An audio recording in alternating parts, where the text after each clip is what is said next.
Well, Merry Christmas, all you spooky people. I'm Jesse. And I'm Tessa. Welcome back to the Spooky Soup Podcast. I'm pretty excited for Christmas this year. You know what? I am too. There's a lot of snow in Utah. Last year it wasn't as wet. It was pretty dry, I feel like. Yeah, agreed. This year so far has been much snowier, much better. I'm excited to get up into the mountains and go snowboarding. Me too. Going along with the Christmas spirit, I have the historical story today, and mine is related to Christmas time. Yes. It better be Holly about jolly. Krampus. If it's not Krampus, I send it back. Unfortunately, it's not. But this guy was a Krampus for sure, and you'll understand when you hear it. All right. I'm excited to hear it. Awesome. What do you have for us today? So, I have 3 Reddit stories for you guys. This first one comes to you from r/backwoodscreepy. You know we love a good backwoods creepy story on this show.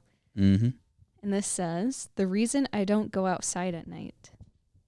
To set the scene, it was last Sunday, November 27th, and I'm walking through the woods to avoid interacting with guests like the average antisocial teenager I am. I have one of my uncle's dogs with me, Duke, a 150-pound Great Dane, as we're passing through the clearing. I state the size and breed of the dog to demonstrate how out of character his behavior will be. As we get about halfway through the clearing, he begins to walk slower and begins to whine. I assume he hurt his paw, so I check him over, but find nothing.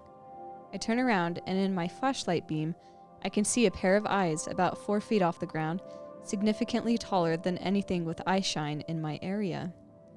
I, understandably so, freak the hell out and start to back away. Then the most horrifying thing happens. It stands up. Whatever was watching me is now over 6 feet tall, and then it talked. It said, "Help!" With no emotion or cadence behind it. Duke is losing his mind trying to get away, and I decide that it's the reasonable plan. As we're running through the forest, trying to get back to our house, I can hear the creature saying, "Help! Help! Help!" Always within 5 seconds of each other. We mercifully make it back to the house and get inside. For the next few nights, if I looked out my window, I could still see those same eyes gazing into my soul from the woods. I don't know if it was a skinwalker, a wendigo, or whatever it was, but I hope I never see it again. Yeah, what was it? We don't know. It was just something that was about 4 feet tall, and then it stood up, and it just kept saying help over and over, but its eyes were glowing in the flashlight beams. I'm weirdly seeing a lot more like Wendigo, Chupacabra, Skinwalker-esque type movies on TikTok, and they look legit. So these people are out here either like with doing some really good editing, or we're finally, they're finally coming out of the woodwork. I like that last part, finally, because I've been obsessed with cryptozoology like my whole life. Right. Always watching Bigfoot hunters and anything cryptid on Animal Planet. So yeah, finally seeing this stuff coming out is pretty cool. But I've seen way too many TikToks about Appalachia, as they say it, or Appalachia. Mm-hmm. And about how it has a ton of supposedly like creepy creatures in the woods over there. So yeah, just interesting to see how many new things are coming out. I've also seen a lot. I could go off on this tangent on another day, but I've seen a lot of stuff about big people, like the tall people. And have you heard about them? No, I haven't. It's just like a species of humans that are now extinct, but they lived, like the last one that died was like 100 years ago, 200 years ago. Like Abraham Lincoln quotes them in one of his speeches. What? It's like, is that true? Yes, and I can show you the TikTok later that I saw it from. Yeah, I saw it on TikTok, I know. And then I keep seeing a bunch of TikToks of people showing like far out in the distance on the mountain, like these super tall people. What in the world? I don't know. Anyways. Are you sure it's not just like a creepypasta edited Slenderman pic? Probably is. No, they're videos. They're not pictures. So, Creepy. All right. Yeah, I'll look into that. And I forgot to mention that OP was u/a_shoe on that last backwoods creepy story. Now this next story comes to you from r/scary stories, posted by 1000 Andanites, and it's titled Tommy. Ghosts aren't supposed to get old. Everyone knows they stay the same age they died for eternity, but not Tommy. He was killed when he was only 3, his little body brutally crushed in a hit and run outside his home. He'd been standing on the pavement holding his mommy's hand when he was distracted by a sparrow on the road. Squirming out of Anna's clutch, he ran into the road. He was dead an instant later, and poor Anna, shocked and traumatized by what she had just witnessed, could barely remember the color of the car as it sped away. No one was ever brought to justice. Tommy was their only child. That's how the story goes. Anna and Mark, her husband and Tommy's father, had no more children, continuing to live quietly together in the same house, keeping themselves to themselves. And Tommy frolicked about on the street, sometimes on his red tricycle, sometimes kicking a red ball with Scooby-Doo on it. Everybody knew he was there, but what were they supposed to do about it? He seemed harmless enough, only wanting to be close to his home and parents. He never went inside. It was only after a couple of years that people realized that Tommy was getting older. Mary and a couple of the other neighbors tried to talk to Anna about it, but Anna looked blank, as if she hardly understood who Tommy was. The children on the street avoided playing outside Anna and Mark's house, not exactly scared of Tommy's ghost, but certainly creeped out by the growing child, who still restlessly pedaled his tricycle with legs growing far too long and kicked around the red Scooby-Doo ball. By the time Tommy would have been 10, it was a common sight on the street, a boy pedaling furiously on a tricycle with his knees bent up to his ears, and Anna and Mark still did nothing. It was Mary, of course, who brought it up at a local meeting. She was Anna and Mark's next-door neighbor with 3 kids of her own. Something has to be done. The boy is harmless for now, but he's growing bigger almost every day. How is this possible? Someone will get hurt. The others looked at her, upset and polite, but nothing was done.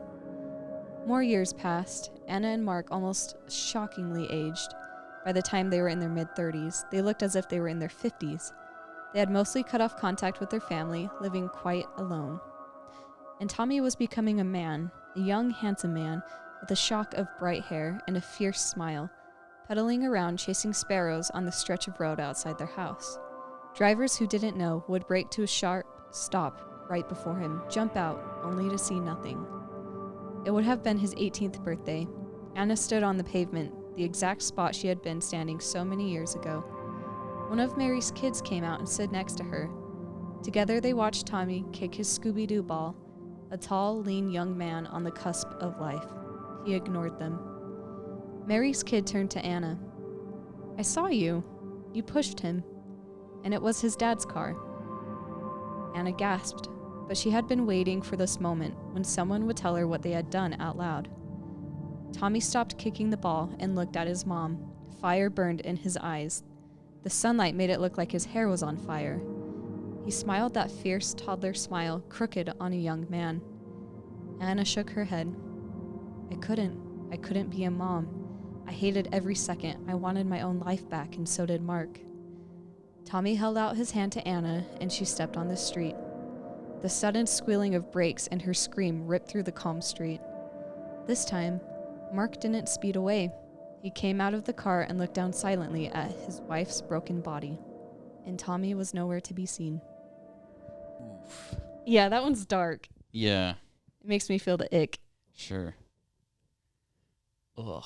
But, like, also what a horrible thing to witness, experience. Yeah. She's like, screw this kid, man. Push him in the street. Years later, Tommy's like, screw you, Mom. Take her in the street. Jeez. That's a good one. What was that from again? r/scary stories. Cool. That's a good subreddit. That's a good one. That's where I find most of my stories, too. Same. All right, you guys. I have one more story for you, also from r/scary stories, posted by Miller Willer. It's called The Things Living in My House Are Not My Real Family.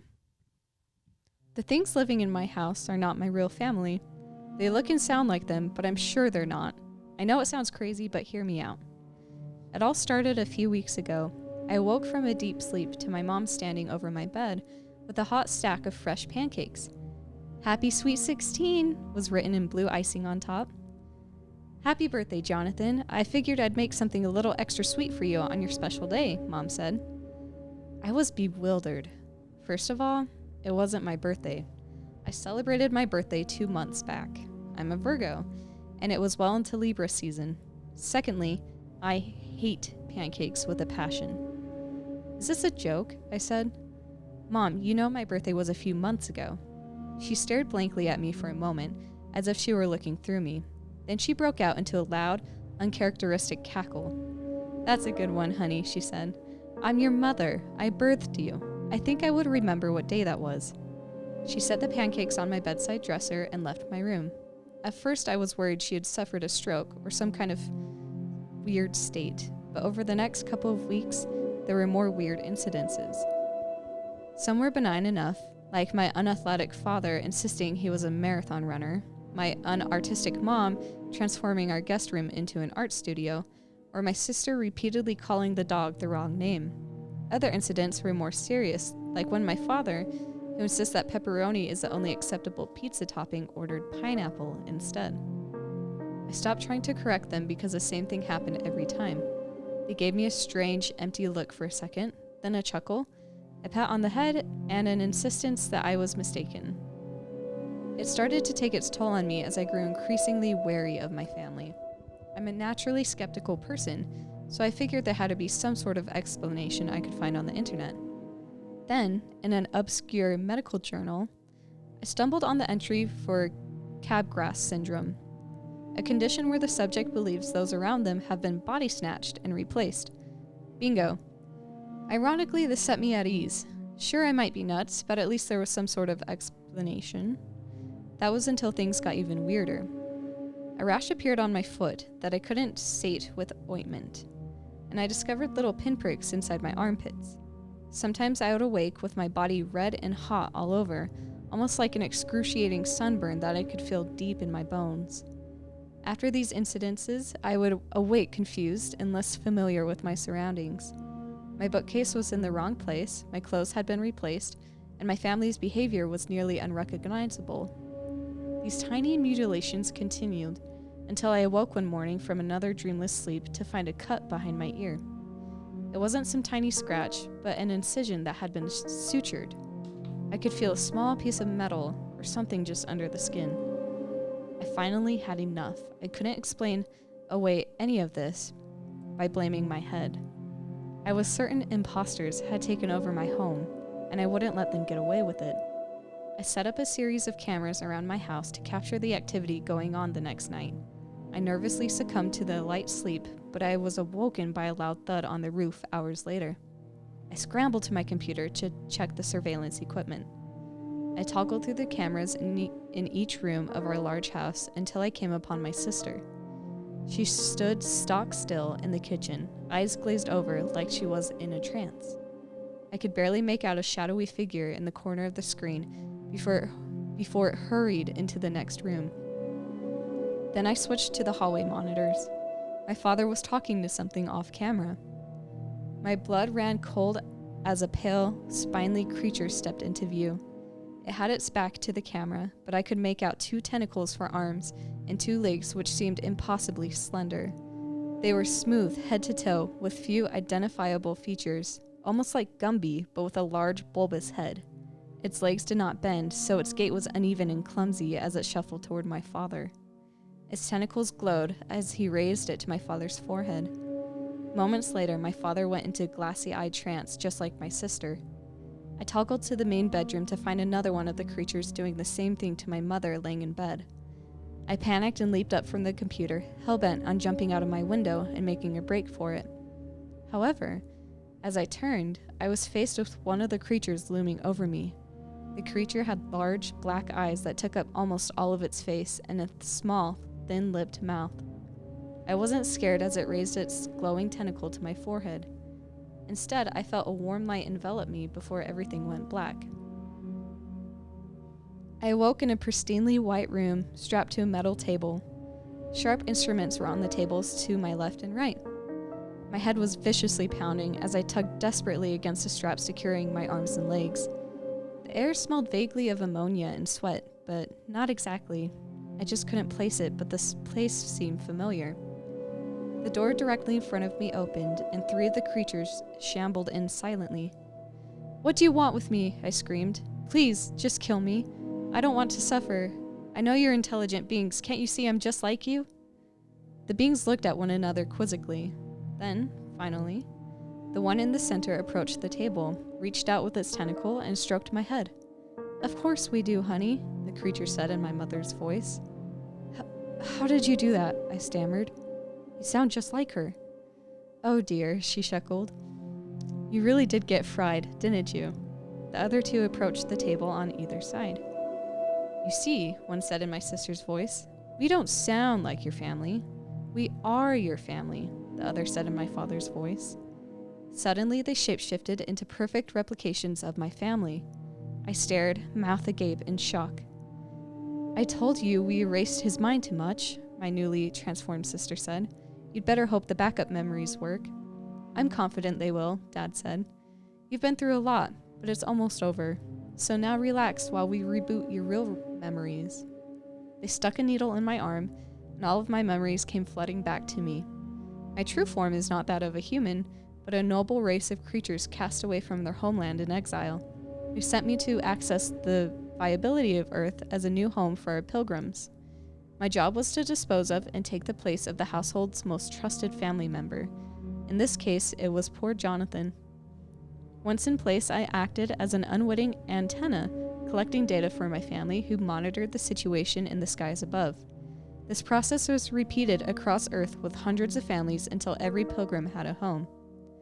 Shapeshifting is easy, but I'm no actor, so to sell the ruse we harvested Jonathan's memories and imported them into my consciousness. Naturally, this required the wiping of my real memory first. Admittedly, it's a shoddy process that degrades over time and requires frequent re-examinations and surgeries to maintain, hence the restless nights. Everything seemed unfamiliar to me because it was. I was the imposter. A stranger living out of place in a human family acting perfectly normal. "Mother, father, sister," I whispered with tears in my eyes. "I missed you so much." "As we did you," Father said, smiling in his human form. "Through your work, we are ready to inhabit the Earth together as a family." We descended once again to the planet that we would now call home. It felt good to lie in my comfy bed and close my eyes, knowing I'd wake up to my real family again in the morning. So, aliens, right? They're real. They're among us. We are the aliens. Hide your kids. That was good. I like that story because it was like, they abducted him. It's like, okay, no, they brainwashed this dude. No. He was the alien the whole time. He was spying on them. Good story. Okay. Are you ready for my Christmas story? Dude, I'm so ready. Let's do it. My holly jolly Christmas story. Okay. Before I get started, just want to remind everyone that any pictures that we post for our episodes, including this one, we will post those images on our Instagram, so you can go check those out there. And also, if you have any stories that you would like us to read on the podcast, you are more than welcome to send those in to us. You can email them to us at spookysouppodcast801@gmail.com, or you can DM those to us on our Instagram, Spooky Soup Podcast. I titled this one, The Christmas from Hell. Ooh, I like it. Because it really is. So, with Christmas coming up, I wanted to share a Christmas-themed story. And there are a lot of stories that occur on this joyous of days, but one stood out among the rest, and that is the story behind the Ronald Gene Simmons murder spree. Okay, I'm hooked already. I love anything dark Christmas. Perfect. Just a quick background on Ronald. He was born to Loretta and William Simmons on July 15th, 1940. When Ronald was 3 years old, his father died suddenly due to a stroke. It didn't take long for his mother to remarry within the exact same year. Ronald's new stepdad was William D. Griffin. ironic that she married two Williams. I don't know if she had a thing for Williams or not, but I thought that was kind of funny to mention. So his new stepdad, William Griffin, was a civil engineer for the U.S. Army, and due to his position, they moved around a lot, but mostly stayed in the Arkansas area. Ronald felt like he was a little too smart for the school system, so when he was 17, he dropped out of high school and joined the U.S. Navy. His first assignment was at the Naval Station Bremerton in the state of Washington. That is the place where he would meet his future sweetheart, Becky Ulibarri. I don't know how to say that last name. Ulibarri, I think that's what it is. Sounds like a really good foreign food from somewhere. Yeah. Try it once. Sure. The two quickly fell in love and married in July of 1960. Eventually, Ronald left the Navy and joined the U.S. Air Force, and that is the branch he would retire with in 1979. During his military service, he was awarded the Republic of Vietnam Gallantry Cross, a Bronze Star Medal, and the Air Force Ribbon for excellent marksmanship. Which, keep in mind, marksmanship. After retiring, he pretty much worked any job he could get to pay the bills. One of them being an accounts receivable clerk at Woodland Motor Freight, and another at a Sinclair Mini Mart as a store clerk. So they're just kind of like miscellaneous jobs, just anything he can to really, once again, pay the bills. However, there were numerous reports of Ronald making sexual advances on his female coworkers, so to avoid any type of conflict, he would quit the job, move on to the next one, where he would be accused again of inappropriate behavior, and just happened again and again. Little pervy-worvy. So, what was Ronald really like? Well, I can tell you that he was not a good guy or someone people wanted to hang out with. He was a mean, old, grumpy Grinch that always had a beer can in his hand, and honestly, it wouldn't surprise me if his catchphrase was, humbug. A friend of his children stated later on that he always hid away in this secret room they had at his house. A secret room in his house. Yeah, so I couldn't find much detail about this room, but except that it was always dark in there and it always smelled weird. Red flag. Yeah, they never explained what he did in there. So I really want to know, but I'm sure. I don't know if I want to know. Yeah, good point. I mean, I do, but I don't. Right, good point. So Ronald and Becky had 7 wonderful children, 3 boys and 4 girls. So there was Ronald Jr. They also named his nickname was Gene. Sheila, Loretta, Eddie, Marianne, Rebecca, and Billy. There was something strange to the Simmons neighbors and friends. Ronald and his oldest daughter, Sheila, were always a little too close. Red flag. Oh yeah. In the mornings, Ronald would walk his kids to the bus stop to make sure they didn't miss it, and he would hug them all goodbye. And then when it got to Sheila's turn for her hug, it would turn into a kiss. But it wouldn't be like a kiss like on the forehead or on the cheek. It would be like a 5-second makeout session. Ew. And I want to throw up. I think I just threw up a little bit in my mouth. Yeah, it's pretty gross. And people, he wouldn't really hide it. And so, Sheila's friends would see it. Other parents there would see it. And it was just very inappropriate and disgusting. Disgusting. So, of course, that led to Ronald abusing Sheila. And because of this, she was young and she didn't know what to do. She knew it was wrong, but she didn't know who to turn to as well. Because also, I tried to figure out, I'm what's Becky doing this whole time? What's the mom doing? She's just letting this happen? Yeah. Anyways, couldn't find a reason besides just her being too afraid of her husband saying anything. I could see that. Maybe he abused her too. I mean, yeah. He's willing to do it to his daughter. I'm sure he abuses his wife. Yeah, sure. So one source said that Sheila spoke to a school counselor, but I'm not 100% certain. That was only one source. And the word was going to get out eventually because Sheila became pregnant with Ronald's baby. Oh my gosh. So at the time, the family was living in New Mexico. And when Ronald got wind that the authorities knew of the abuse and the pregnancy, he picked up his family, and that's when they settled in a spot in Alabama that they dubbed as Mockingbird Hill. Of course, they went to Alabama. It just makes sense. It's all coming together. So Sheila was able to escape her disgusting father with her daughter/sister and marry a wonderful husband who understood the situation, and they moved on and just were able to escape. So Ronald later sent a letter to Sheila saying, "You have destroyed me, and you have destroyed my trust in you. I will see you in hell."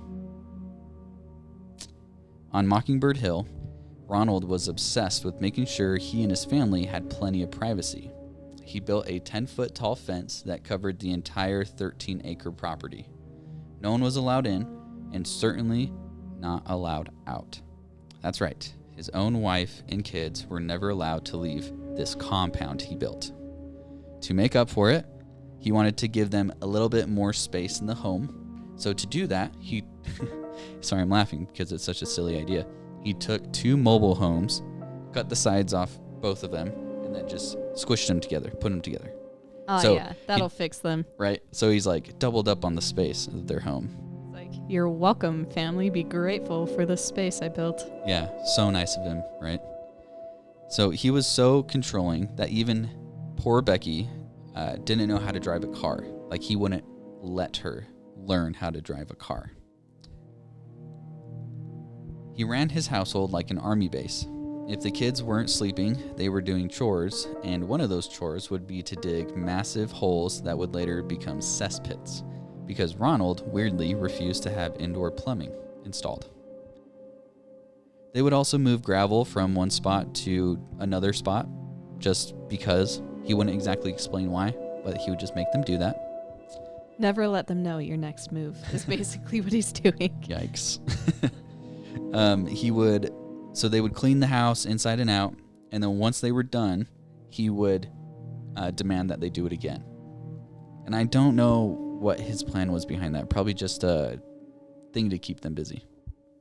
I think a lot of people, at least in some of these stories I've looked up, are overly controlling to test how far people are willing to go for them. Yeah, that's so fair. I could see that. Yeah.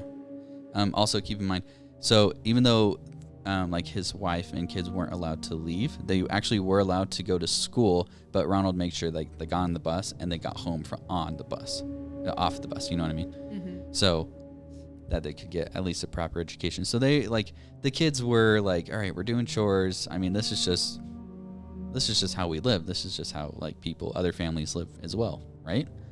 So while the kids cleaned the house and everything, Ronald would kick back and relax on the couch with a beer in one hand and watch television for hours on end. What a great dad. Wonderful.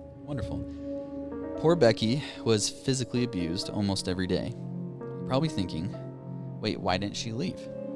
She simply was just too afraid, and she also didn't want to report any of the abuse as well. Once again, too afraid. However, when she had the opportunity, Becky would stash as much money as she could away so that she could pay for someone to come get them. Once again, she can't drive. She doesn't know how. Right. And they had one car, but Ronald had the car because he would drive to work and back. By this time, their 2 oldest kids had moved out and had families on their own. But they knew the abuse that was happening in that household, and so they tried to, communicate with the mom to, like, help get her out, and she would, like, write them letters about what's going on, and she had to do all this in secret so that Ronald didn't know.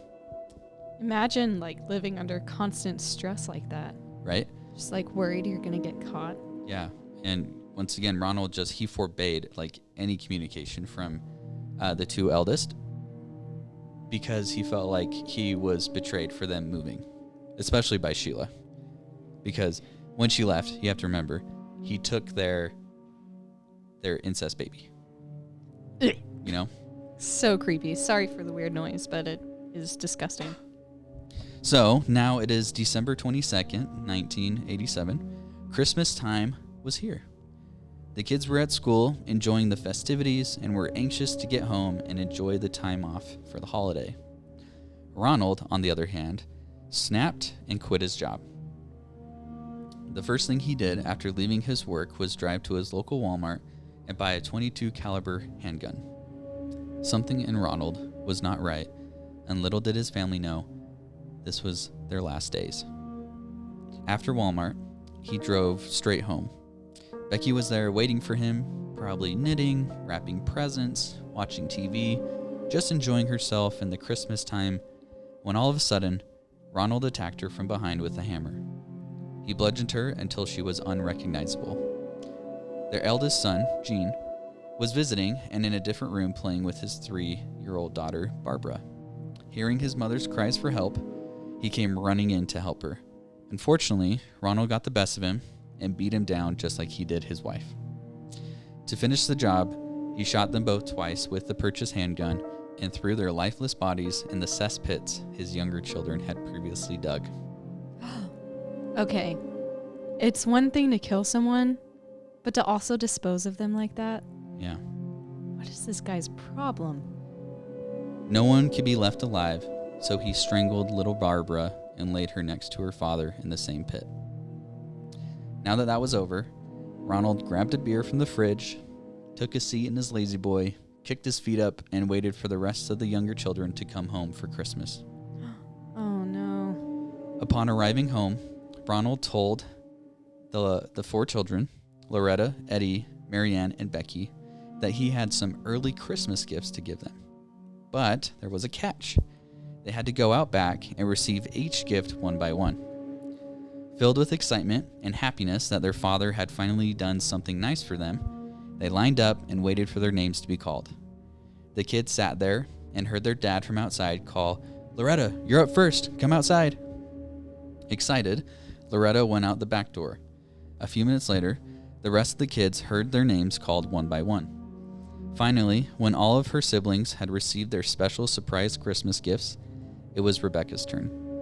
When she walked outside, she was greeted by Ronald, but instead of a gift, he lunged at her with a rope, strangling her, and forced Rebecca's head into a rain barrel where she eventually succumbed and passed away. Ronald had strangled and drowned his 4 younger children. With 4 new bodies to hide, he quickly threw each one into the other cesspit that was empty. So 4 days later, on the 26th, their remaining children had arrived for the festivities. So apparently, Becky wanted everyone home for Christmas. And Sheila and Billy, knowing what was happening with the family, they decided, they're like, you know what? Okay, Dad's kind of a dick, but we'll go home for Mom. First, it was Billy, accompanied by his lovely wife, Renata, and their 20-month-old son, Trey. As soon as they opened the door, Ronald was standing there and waiting. When they looked up, all they saw was Ronald and a barrel staring back at them. Ronald shot and killed Billy and Renata, then took Trey, strangled, and drowned him. I hate this guy. He's the worst. Sheila, her husband Dennis, Sheila and Ronald's incest child, which is actually named Sylvia, and their 20-month-old son Michael arrived to the home, so the 4 of them. Once again, standing behind the door, Ronald shot and killed the parents and strangled the 2 children. They never stood a fighting chance. Now this is where it's like a horror movie. Ronald decided to grab all of the bodies of his murdered family members and prop them up in his living room as if they all came over to the house to watch a Christmas movie. No. He covered the bodies in coats and tablecloths to, in a way, preserve them. Right? Okay. I couldn't find the reasoning, but he left them like that for days. Ronald would watch TV with a beer in his hand for hours on end while surrounded by the dead bodies. After consideration, he left Trey and Michael in a parked car at the end of the driveway. I have a feeling that he had some type of dislike for them, but I'm not sure why. But it's disgusting and it's horrifying. Also, weird fact, for some strange reason, he soaked the bodies in kerosene. He believed that it would stop the smell coming out of the ground and attracting people and animals or curious critters when they were inside the cesspits. Yeah. I don't know if it works like that. I don't think so. Now that he had taken care of his family, Ronald felt like he had some unfinished business. On the 28th of December, Ronald drove back to the same Walmart and purchased another firearm to aid in his next attacks. He hopped in his car and drove to a local law office known quite well in their town. This doesn't come as a surprise, but Ronald was not faithful to Rebecca. He was infatuated with younger women and would hit on them as much as he could. One of those young women was Kathy Cribbins Kendrick. Ronald was obsessed with her. When I say obsessed, I mean obsessed. He would stalk her. He would wait for her to leave work, like offer to walk her to her car. He would visit her office with flowers all the time and just pretty much just always trying to get a date out of her. So Kathy, she was a smart girl. She knew he was married. I'm going to guess he was much older than her, and she denied any attempt from him. This infuriated him, so upon arriving at the law office of where Kathy was the secretary, Ronald shot and killed her.